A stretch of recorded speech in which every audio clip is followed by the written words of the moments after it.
Fa innahu may ya'ish minkum. Sesungguhnya siapa yang panjang umurnya di antara kalian nanti, kata Rasulullah kepada sahabatnya, fasayara ikhtilafan katsira, akan melihat pemikiran, pendapat perselisihan yang begitu banyak.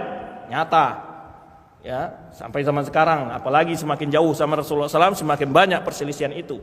Lalu diberikan konsep untuk solusi perselisihan itu, bagaimana supaya tidak terjerumus ke dalam masalah itu, dalam perbuatan itu. Fa'alaikum bisunnati wa sunnati khulafaur rasyidin mahdiyyin ba'di. Pegang teguh sunnahku dan sunnah khulafaur rasyidin, untuk tidak terjauh ke dalam perselisihan, untuk menemukan pendapat yang kita berselisih dalamnya, solusinya kembali kepada pendapat para sahabat dan sunnah Rasulullah SAW. Lalu beliau sebutkan, wa iyyakum wa muhdatsatil umur. Hati-hati kalian dalam perkara-perkara yang baru dalam agama ini, karena perkara yang baru inilah yang sebabkan memecah belah tadi. Perpecahan itu ditimbulkan oleh apa? Bid'ah. Maka beliau katakan, wa iyyakum wa muhdatsatil umur. Hati-hati kalian terhadap perkara-perkara yang baru dalam agama ini. Fa inna kulla muhdatsatin bid'ah. Setiap perkara yang baru dalam agama ini adalah bid'ah. Wa kullu bid'atin dhalalah. Setiap bid'ah itu adalah sesat. Dalam riwayat lain, wa kullu dhalalatin finnar. Setiap yang sesat itu tempatnya di neraka. Ada orang mencoba melintir. Itu pesawat enggak ada di zaman Nabi. Kan juga begitu ya. Kereta api, macam-macam dibuat contoh oleh dia. Karena dia tidak mengerti apa definisi bid'ah. Membuat suatu ritual atau ajaran dalam agama. Kalau urusan dunia tidak masalah. Karena Rasulullah menyebutkan, antum a'lamu bi umuri dunyakum. Kalian lebih tahu dalam masalah urusan dunia.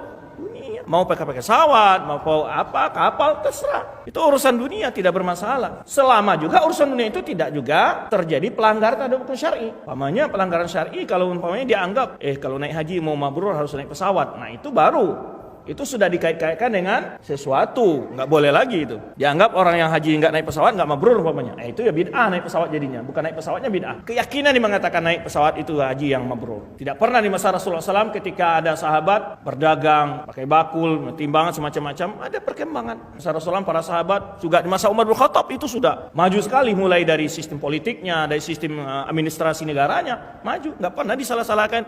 Padahal Umar adalah sahabat yang paling keras juga terhadap bid'ah. Kemudian perkataan sahabat, ini perkataan yang sangat penting diungkapkan oleh Ibnu Umar radhiyallahu anhu. Dia mengatakan, kullu bid'atin dhalalah wa in ra'ahan nas hasanah. Semua bid'ah itu sesat walaupun ada manusia menganggap baik. Semua bid'ah itu sesat walaupun ada manusia menganggap. Tadi sudah kita katakan, enggak ada itu pelaku bid'ah itu yang ngaku bid'ahnya sesat. Mana ada? Enggak bakal ada sampai hari kiamat pelaku bid'ah mengaku bid'ahnya sesat. Semua ngaku bid'ahnya baik. Bid'ah dosanya lebih besar daripada dosa-dosa besar, itu secara umum. Tapi kalau rincian kalau dalam bahasa Arab jinsid wa ain. Ain itu maksudnya rinciannya. Kalau secara umum, kalau rincian bid'ah itu kan juga ada bid'ah yang mukaffirah. Ini pembagian bid'ah yang akan kita sebutkan nanti. Kalau bid'ah orang-orang umpamanya yang tidak membawa kepada kesyirikan dan kekufuran, itu berbeda lagi tingkatnya. Ya, bid'ah-bid'ah yang sifatnya yang tidak membawa kepada fatalan dalam akidah umpamanya. Amaliyah yang tidak pernah dicontohkan. Umpamanya lah kita tunjukkan. Apakah orang zikir jamaah, zikir jama'i itu bid'ah ya? Tapi tidak akan dikatakan dosanya lebih besar daripada dosa orang berzina. Paham antum? Jadi afrod namanya ini, rinciannya bid'ah. Karena bid'ah itu pun bertaraf-taraf, ya, dosanya nggak sama. Tapi secara umum bid'ah dikatakan dosanya lebih dahsyat daripada dosa besar. Tapi kalau rincian setiap bid'ah satu persatu itu berbeda-beda nanti. Ada sebagian dosa besar memang lebih besar dosanya daripada, ada yang memahami demikian ya.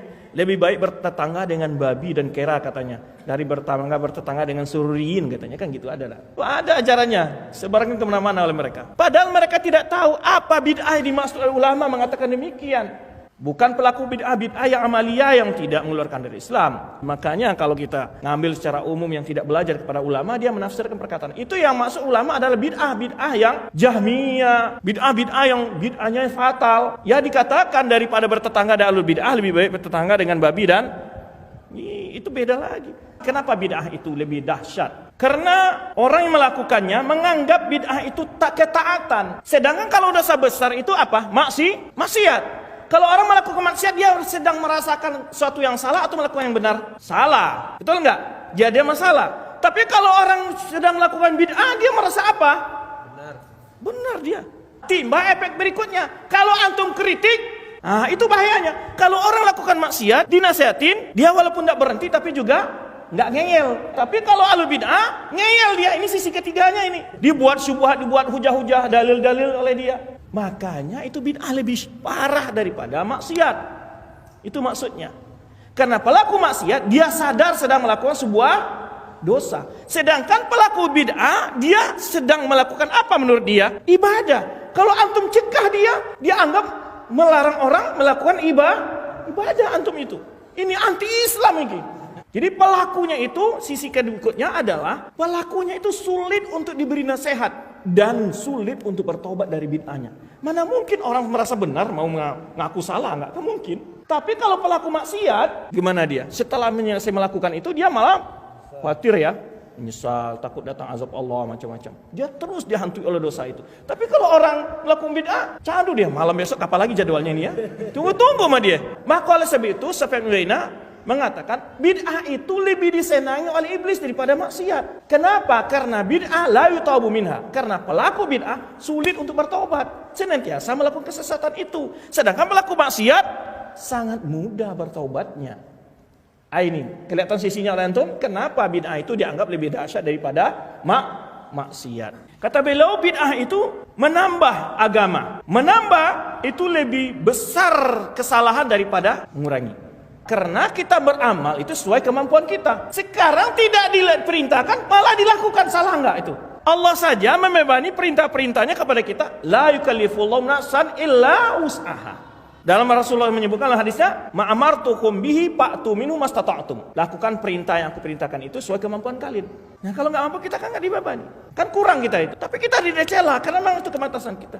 Ini enggak menghabiskan waktu, menghabiskan tenaga, menghabiskan dana untuk sesuatu yang tidak pernah diajarkan oleh Rasulullah SAW. Fatal enggak itu? Efeknya lagi apa? Di samping itu, perintah yang diperintahkan enggak dijalankan, perintah yang enggak disuruh dilarang. Ini efeknya fatalnya di situ tuh. Kalau ada acara-acara bid'ah, ramai enggak acaranya? Ramai. Coba kalau ada seruan untuk salat berjamaah, pengajian, sepi itu. Pelaku bid'ah itu dia memiliki syubhat, ada hujah-hujah yang dilakukan. Orang lakukan maksiat ada enggak hujah enggak? Kenapa berzina? Oh, dalilnya ada kok. Ada enggak? Ada enggak? Enggak ada kan. Tapi kalau antum bid'ah antum kritik, apa katanya? Dalilnya kok. Ya kan? Ini loh, ulama ini bolehkan loh, gitu. Nah, itu keperbedaan ulama. Banyak argumentasinya, banyak sekali argumentasinya. Bahkan nggak ada dalil pun dicari-cari dalilnya. Kadang-kadang dalil berbeda apa yang dimaksud, dia lakukan yang beda. Contoh ini, kita umpamanya peringatkan orang, kalau ziarah kubur itu nggak boleh minta-minta ke kuburan, nggak boleh duduk makan di kuburan, baca Quran macam-macam di kuburan, nggak boleh. Ini anti ziarah kubur ini. Rasulullah SAW menyunahkan ziarah kubur. Dalilnya apa? Rasulullah SAW mengatakan, belum dulu sekalian saya melarang kalian ziarah kubur, sekarang ziarahilah kubur. Ini dalilnya. Antum bisa jawab. Ini kan dalil ziarah kubur, Mas, bukan dalil tentang minta-minta ke kuburan, ngalap berkah di kuburan. Mana dalilnya? Paham antum? Itu syubhatnya di situ. Jadi digunakan dalil, masalah dalil ini persoalan yang beda. Mereka tidak bedakan. Sekaligus menjadikan dalil ini untuk melegalkan bid'ah-bid'ahnya. Paham tuh? Ketika maunya, selawat jangan campur-campur dangdut campur sari gitu ya. Atau jepongan gitu. Kenapa kamu larang orang selawat? Rasulullah SAW memerintahkan kita banyak berselawat. Allah saja perintahkan. Innallaha malaikatahu yusholluna 'alan nabi ya ayyuhalladzina amanu shallu 'alaihi wasallimu taslima. Sungguhnya Allah dan para malaikat bersalawat kepada Nabi. Orang bersalawat kepada Nabi. Ini dalil jelas ayatnya. Kamu ini anti selawat ini. Padahal di sini disuruh selawat, bukan goyang kalau saat selawat kan. Jadi dalil itu beda, mereka legalkan untuk perbuatan ini.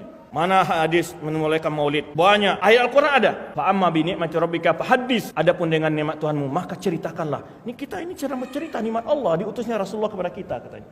Masalahnya, maulid bagian bentuk kecintaan kita kepada Rasulullah SAW. Rasulullah SAW mengatakan, ditanya tentang puasa hari Senin adalah di hari Senin aku dilahirkan. Iya, dalilnya benar itu. Tetapi kan bukan memperingati tanggal. Kalau Rasulullah menyuruh kita puasa, bukan mengadakan acara-acara kenduri macam-macam. Apalagi sampai dangdutan. Itulah bentuk-bentuk pencopotan dalil tadi. Maka oleh sebab itu, untuk mencerna dalil-dalil yang mereka lakukan itu, langsung connect dengan paham sahabat. Gimana sahabat memahami ayat ini, bagaimana sahabat memahami hadis-hadis ini. Maka langsung kita katakan, begitukah pemahaman sahabat tentang ayat ini, begitukah pemahaman sahabat tentang hadis ini. Makanya ulama sangat-sangat getol menyerukan itu bahaya bid'ah itu.